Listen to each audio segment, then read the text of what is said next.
Un gamin de 17 ans tué de sang-froid par des policiers à Nanterre, on va en parler dans cette vidéo. Tout le monde peut partager son avis, faites-le dans le respect. Voilà, dans les commentaires, faites-le dans le respect. C'est un sujet qui est très délicat, donc je vais prendre un maximum de recul pour parler des faits. Donc voilà, hier, un adolescent de 17 ans tué dans sa voiture. Il avait un pote avec lui. Après un refus d'obtempérer avec deux policiers qui avaient des motos. Ça a fait énormément de bruit, je pense que vous avez vu les vidéos. Il y a une vidéo où on voit le policier tirer, où on voit cet adolescent de 17 ans refuser en fait de coopérer avec la police et continuer d'avancer tout simplement. Déjà, premièrement, moi ce que je voulais savoir, c'est pourquoi est-ce que cet adolescent de 17 ans, pourquoi ces policiers voulaient interpeller cet adolescent de 17 ans? Est-ce qu'ils ont voulu faire un contrôle? Est-ce qu'ils ont croisé cette voiture? Ils ont remarqué que la personne conduisait mal et qu'elle mettait en danger les autres? On sait pas, ça on sait pas. Voilà, ça se trouve ils voulaient faire un simple contrôle, on sait pas. C'est la première chose dont je voulais savoir. Voilà. Donc ensuite voilà, on a plusieurs vidéos qui sont sorties. Déjà on a cette vidéo justement, on voit deux policiers sur la voiture qui tente justement de faire sortir cet adolescent de 17 ans de sa voiture, tente de le faire sortir et on voit effectivement un policier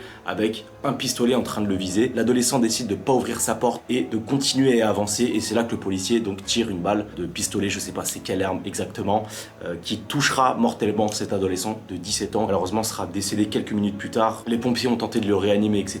Il y a aussi une vidéo où on voit tout simplement cet adolescent de 17 ans, il était accompagné d'un pote à lui et on voit aussi une autre vidéo où on voit son pote en fait sortir de la voiture avec les mains en l'air et un policier arrive avec sa moto et il lui met carrément une balayette. Le grand débat finalement, la question qui se pose, est-ce que ce policier était légitime de tirer sur cet adolescent de 17 ans? Le truc que j'ai vu le plus sur Twitter, des personnes qui défendent tout simplement l'acte de ce policier, c'est que cet adolescent de 17 ans aurait un énorme casier judiciaire. Donc les gens, finalement, j'ai vu beaucoup de personnes avoir cet argument en disant oui mais c'est un multi-récidiviste, il a un énorme casier judiciaire, c'est mérité, nanana, nanana. Pour moi déjà, bon, cet argument il est pas valable. Il est pas valable parce que sur le coup, il n'y a pas de question de casier judiciaire ou pas. Il s'avère par la suite que cet adolescent de 17 ans n'avait pas de casier judiciaire. Certains médias ont dit que cet adolescent de 17 ans avait un casier judiciaire lourd, mais la famille s'est exprimée par rapport à ça, et il semblerait qu'il n'aurait pas de casier.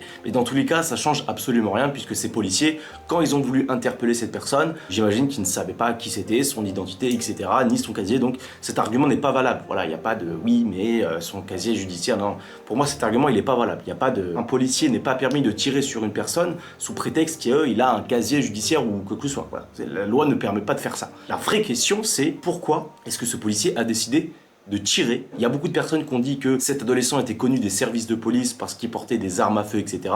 Ça, c'est à confirmer. Beaucoup de personnes disent que c'est une fake news. Est-ce que le policier a tiré sur cet adolescent de 17 ans parce qu'il a considéré sa voiture comme un danger, et parce que est-ce qu'il a considéré que cette voiture était un danger pour lui, sachant qu'elle était à l'arrêt, mais que l'adolescent de 17 ans a décidé de continuer d'avancer? Certaines personnes disent que le policier aurait pu être écrasé, sa jambe écrasée, ou alors projeté sur le mur à cause du fait que l'adolescent de 17 ans ait continué d'avancer. Est-ce que le policier sur le coup s'est dit cette personne-là est un danger pour les autres avec cette voiture? C'est vrai que c'est vachement délicat. Voilà. Effectivement, l'adolescent de 17 ans a décidé de continuer d'avancer, de refuser d'obtempérer, tout simplement.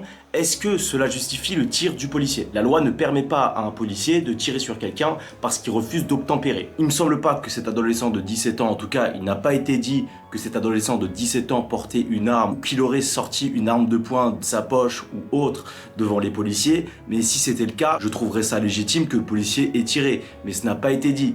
Maintenant, faut pas sortir l'argument de oui, mais il était connu des services de police, il avait un casier judiciaire, parce que ça n'a aucun rapport, et en plus il s'avère que c'est faux, d'après la famille, il n'avait pas de casier judiciaire. Est-ce que cela justifie le fait que ce policier ait tiré à bout portant sur cet adolescent de 17 ans? Si cet adolescent de 17 ans serait à 50-60 km/h et qui serait en train de foncer sur les policiers, je pense que là, effectivement, ça aurait été légitime de le tirer dessus, puisque avec une voiture, on peut quand même tuer. En fait, on doit déterminer si cet adolescent de 17 ans était un danger pour ce policier ou pour les autres. Je pense que c'est important d'avoir tous les éléments, de voir l'enquête, comment ça va avancer. Il y aura une enquête qui va déterminer si oui ou non ce policier était légitime de tirer sur cet adolescent de 17 ans. En tout cas, toutes mes condoléances à sa famille. Et s'il vous plaît, quand vous donnez votre avis, ne vous insultez pas, faites-le dans le respect. Résistant.